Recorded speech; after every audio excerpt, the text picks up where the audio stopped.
If you take the brain out of the skull, you'll find that its texture is much like tofu. More than 70% of the brain is water, and the rest consists of fats and proteins.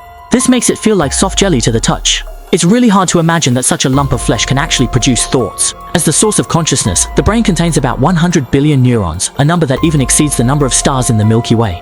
These neurons are constantly transmitting, integrating, and processing information within the brain.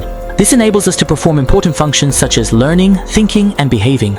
If we compare the brain to a computer, its storage capacity is at least 10 quadrillion bytes, which is about 7.61 TB, enough to store all the books in the world. Yet, with such a vast amount of storage space, the average person only uses about 4% of their brain in a lifetime.